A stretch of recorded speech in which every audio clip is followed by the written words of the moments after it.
le déficit calorique. Donc qu'est-ce que le déficit calorique?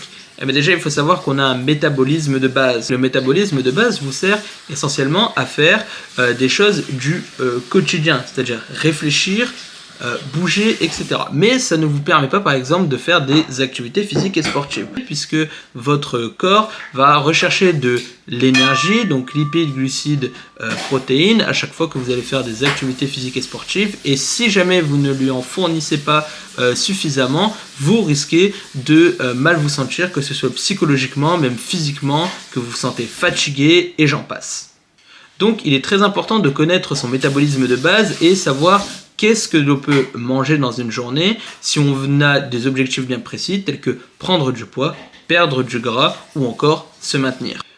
Beaucoup de gens pensent que pour perdre du poids, il faut forcément manger des aliments qui ne nous font pas plaisir, tels que la salade sec, les brocolis. Beaucoup de gens ont une vision très stricte de la perte de poids. Mais la réalité, elle est tout autre en fait. On peut manger des choses saines et se faire plaisir tout en perdant du poids. Par exemple, il est possible de se faire des burgers tout en perdant du poids.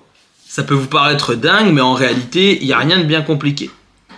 Je vais vous expliquer comment ça marche, le déficit calorique. Donc restez bien jusqu'à la fin de cette vidéo si vous voulez perdre du poids. Et une fois que vous aurez toutes les informations nécessaires pour justement faire cette perte de poids, eh bien il ne vous restera plus qu'à vous mettre en marche et vous battre contre votre objectif. Allez, c'est parti! Pour être en déficit calorique, c'est très simple. Il faut juste dépenser plus de calories que ce que j'en consomme. Je vous donne un exemple, je mange 2000 calories par jour en termes d'alimentation, et bien je dois brûler 2200 kilocalories dans ma journée pour être en déficit calorique. Et c'est ce déficit calorique qui va vous permettre de perdre du poids.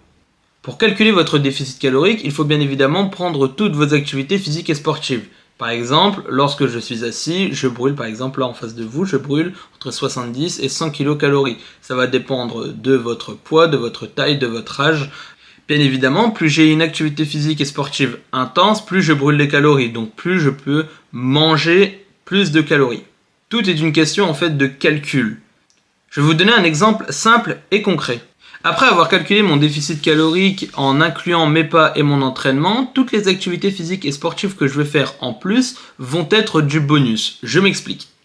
Si par exemple votre déficit calorique pas et entraînement inclus sont de l'ordre de 2000 kilocalories par jour. Si par exemple vous faites un footing supplémentaire qui va vous faire brûler 200 kilocalories, eh bien dans votre journée vous pourrez consommer 2200 kilocalories, donc 200 kilocalories de plus.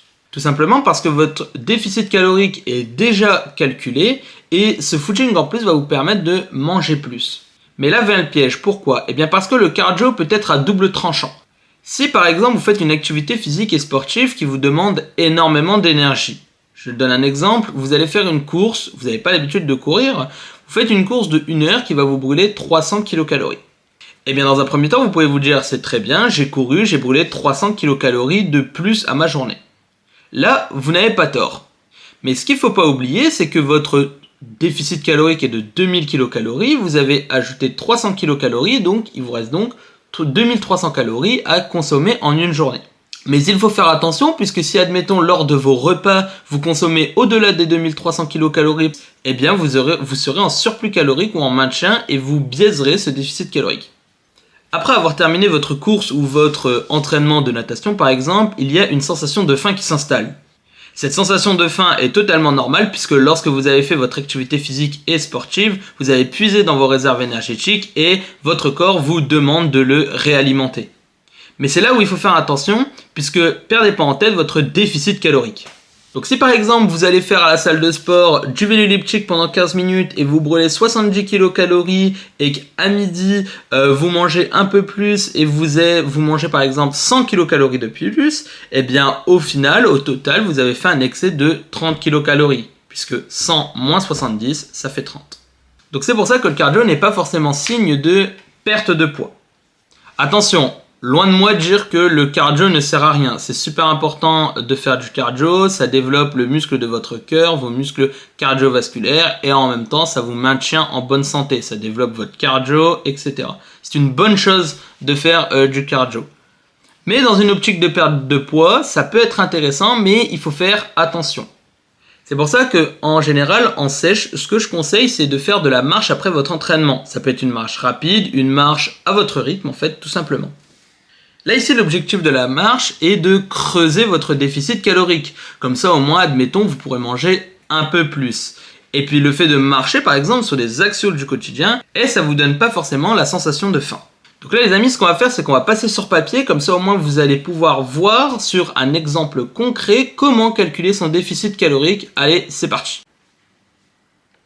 Donc, nous voilà en situation réelle. Donc ici, on a mon métabolisme. Et donc ici, en fait, il existe une formule précise, en fait, pour connaître son métabolisme de base. C'est un certain nombre multiplié par l'âge, par la taille et par la masse, puisqu'il ne faut pas faire l'amalgame entre poids et masse, puisque la masse, c'est notre masse corporelle. Quand vous montez sur la balance, c'est une masse, donc la masse corporelle.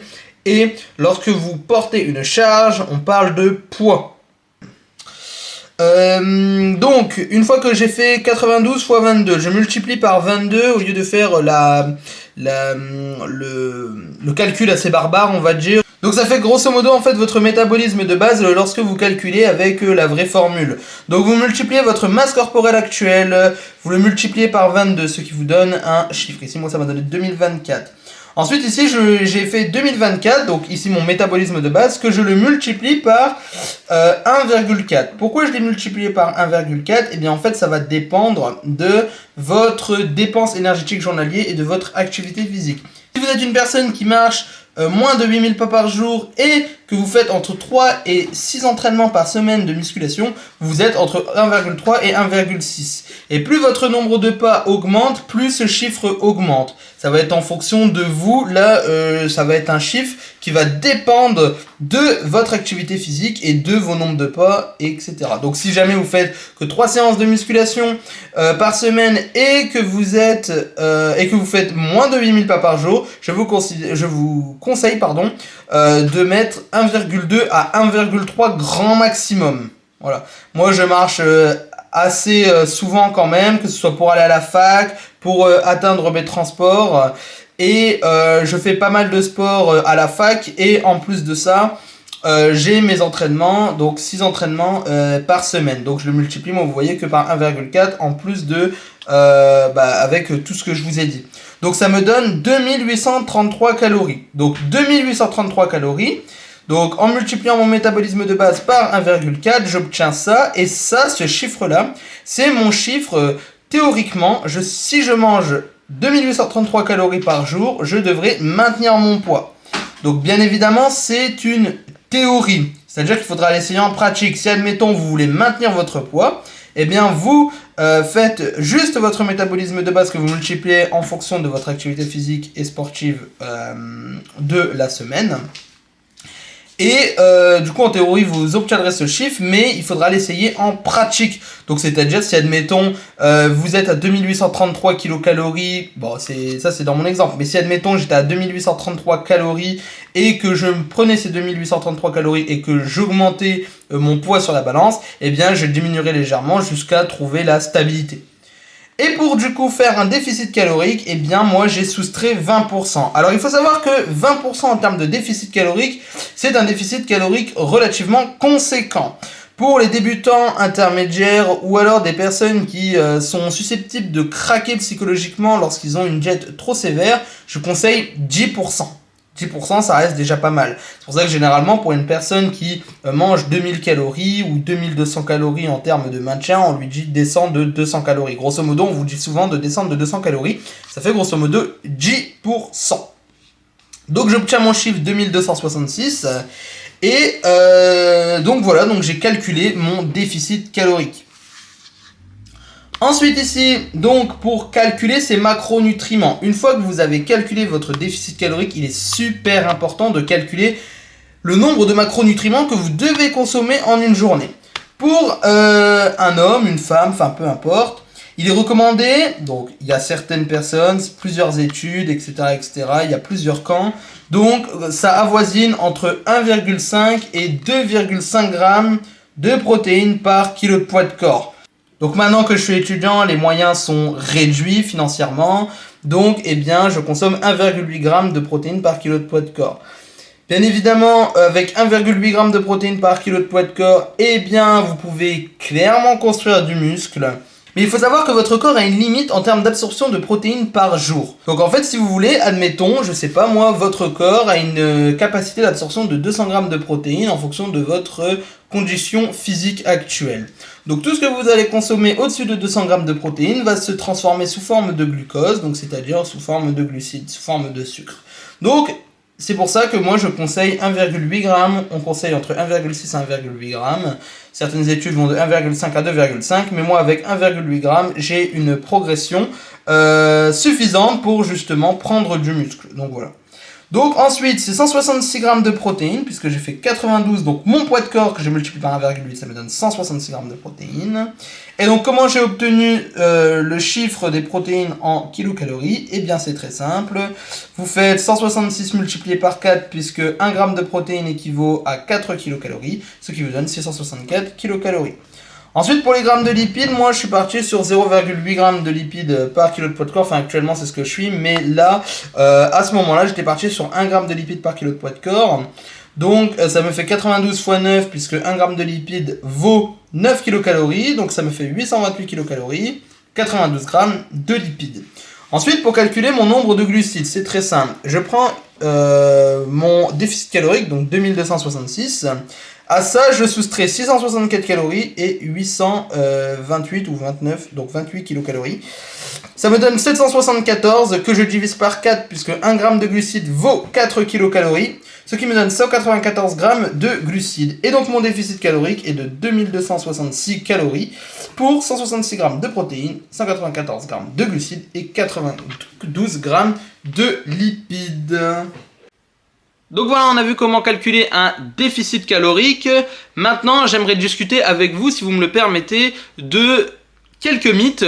J'aimerais avec vous aborder le fait de est-ce que du coup il faut manger que de la salade pour maigrir ou il faut ne pas manger des glucides le soir. Donc moi je vais vous répondre tout de suite. Donc oui, on peut manger des glucides le soir et non, il ne faut pas manger que de la salade pour maigrir. Donc la salade, j'y reviens pas puisque on l'a dit précédemment que c'est en rapport avec le déficit calorique. Peu importe ce que vous mangez, si vous respectez ce déficit calorique, vous perdrez du poids. Après bien évidemment, libre à vous, c'est comme vous voulez, mais ce qui est important c'est quand même de respecter ces macronutriments. Une personne qui admettons mange McDo tous les jours, mange des choses industrialisées tous les jours et qui ne fait pas forcément attention à son alimentation mais qui respecte ce déficit calorique va perdre du poids. Mais sachez que lorsque vous faites un déficit calorique, il est super important de s'alimenter avec des bonnes choses, surtout quand vous faites du sport, pour vous sentir bien psychologiquement et mentalement. Donc la réponse est donc le sujet qui fâche, est-ce qu'on peut manger des glucides le soir? La réponse est oui, vous pouvez manger des glucides le soir. Alors, pourquoi il y a énormément de questions autour de ça, enfin de questions, de mythes autour de ça, bien évidemment, puisque les personnes qui s'interrogent énormément sur le sujet savent que peut manger des glucides le soir, mais en fait tout simplement c'est que on part du principe qu'en fait les glucides c'est censé vous donner de l'énergie et donc l'énergie vous en avez besoin par exemple lorsque vous allez vous entraîner, pas forcément lorsque vous allez vous coucher. Le plus important les gars, ça reste le déficit calorique. Vous prenez pas trop la tête avec l'organisation, l'agencement dans votre journée en fait, de savoir quand est-ce que je vais manger des glucides, quand est-ce que je vais manger des lipides, quand est-ce que je vais manger des protéines. Le plus important c'est respecter ce déficit calorique. Ça c'est plus de 90% en fait de votre travail. Après bien évidemment les autres 10% ça va être les petits détails. Mais sachez que les petits détails ne gagneront jamais sur le plus gros du travail, c'est-à-dire le déficit calorique.